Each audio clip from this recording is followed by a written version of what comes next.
Rangpur Riders এই BPL এর সবচেয়ে লাকি টিম এবং খুলনা টাইগার্স হয়তো আজকের ম্যাচের কারণে এই বিপিএল এর সবচেয়ে আনলাকি টিম হয়ে গেল। যারা ম্যাচ দেখেন নাই এবং যারা ম্যাচ দেখেছেন, চলুন সবাই দেখে আসি কেন আমি রংপুর রাইডার্সকে লাকি বলতেছি এবং খুলনা টাইগার্সকে আনলাকি বলতেছি।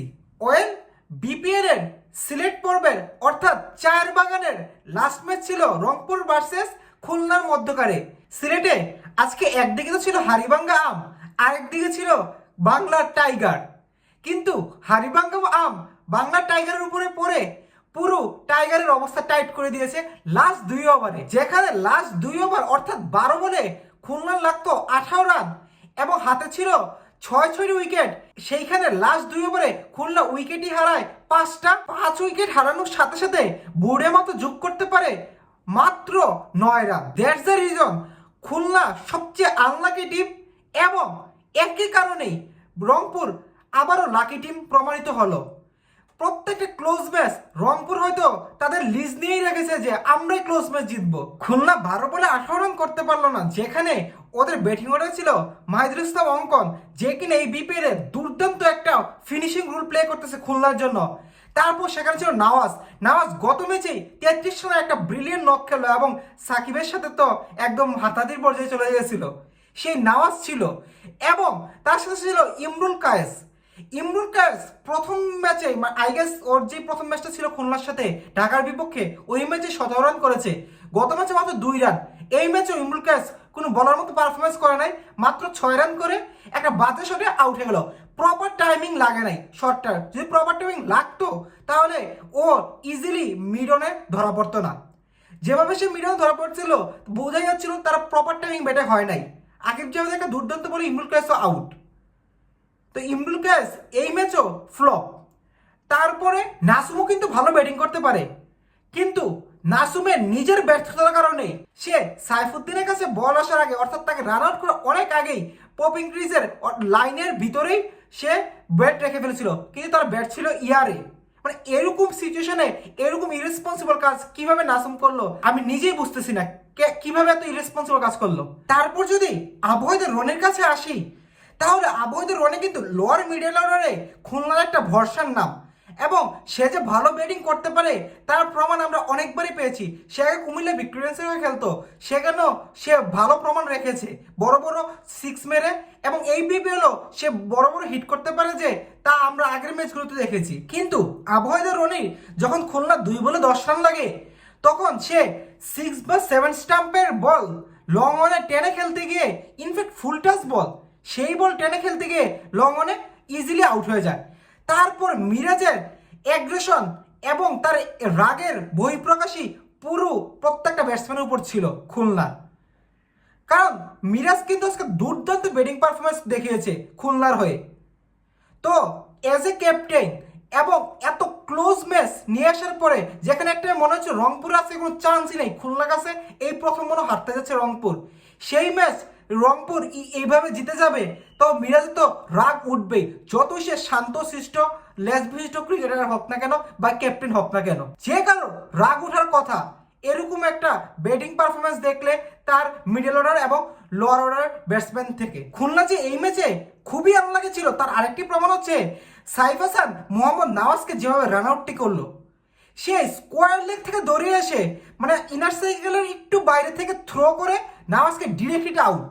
মানে এইভাবে যে একটা টিম আনলাকি হতে পারে, ঠিক তার অপোনেন্ট টিম অর্থাৎ রংপুর রাইডার্স পুরো যে একদমই লাকি বলতে গেলে এই ম্যাচে ছিল। ইনফ্যাক্ট অনেক ম্যাচই সে রংপুরের লাকের কারণে হয়তো ম্যাচ জিতে গিয়েছে।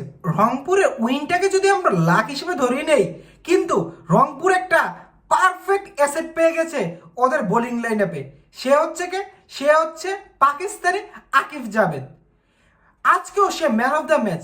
কি দুর্দান্তভাবে, কি ব্রিলিয়েন্টলি সে 19 নম্বর ওভারটা করলো, which was quite unbelievable. Aqib Javed আজকে মাত্র 19 রান দিয়ে 4 ওভারে 3টি উইকেট পায়। ইনফ্যাক্ট 19 নম্বর ওভারে তো মাত্র সে যেখানে একটা ক্রুশাল মোমেন্ট সেখানে 5 রান দিয়ে 1 উইকেট পায় এবং তার ওভারে একটি রান আউট হয়, সেটা হলো মোহাম্মদ নওয়াজ। রংপুরে আরও একজন বলার খুবই ভালো করেছে, সে হচ্ছে আমাদের দেশি শেখ মেহেদী হাসান। সে আজকে 4 ওভারে আই গেস 27 রান দিয়ে 2টি উইকেট পায় এবং 18 নম্বর ওভারটিও খুলনাকে প্রেসারে ফেলার জন্য যথেষ্ট ছিল। পারফেক্টলি বল করেছে সে 18 নম্বর ওভারটি।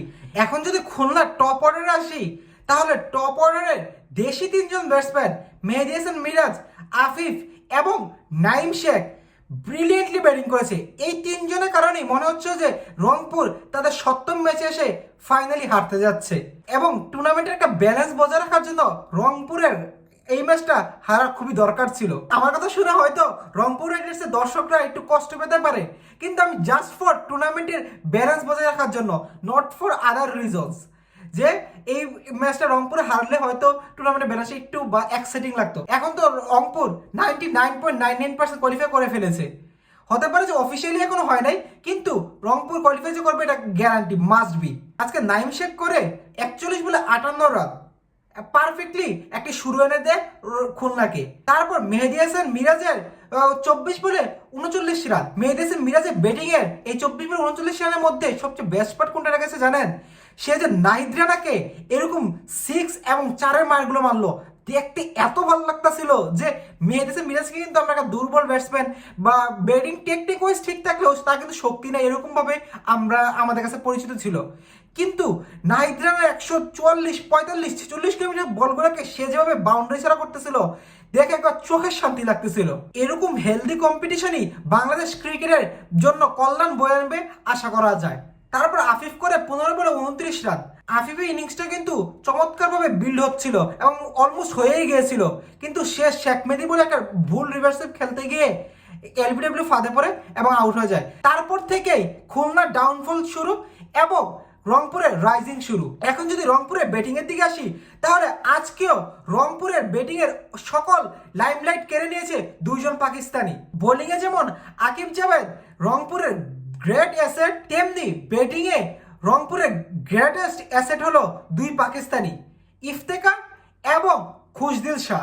আজকেও তারা রংপুরের এই যে 186 রান করতে পারে, সেই 186 রানের পিছনে মূল কারিগর এবং সম্পূর্ণ ইনিংসটাকে ক্যারি করেছে 2জন ব্যাটসম্যান, ইফতেখার এবং খুশদিল। ইফতেখার বরাবরের মতোই জাস্ট ইনিংসটাকে ধরে খেলা ট্রাই করেছে, তো 36 বলে 43 রান করে 119 স্ট্রাইক রেটে। আর খুশদিল তো কি দুর্দান্ত ভাবে খেললো, 208 স্ট্রাইক রেটে সে 35 বলে 73 রান করে। তার এই ইনিংসে 6টা ছক্কার মার ছিল। তাহলে বুঝতেছে কি বিধ্বংসী ইনিংস খেললো খুশদিল আজকেও। সো রংপুর রাইডার্স তো এই ম্যাচ বাগের গায়ের চামড়া খুলে ব্রককে আহত করে জিতে নিল 8 রানে। আপনার কি মনে হয় রংপুর রাইডার্স কি এইবার কাপ নিতে যাচ্ছে? তা কমেন্টে জানান। এবং আজকে বিপিএল এ সিলেক্ট করবো লাস্ট ম্যাচটি আপনার কেমন লাগলো তাও কমেন্টে জানান। That's it for today. Thanks for watching guys.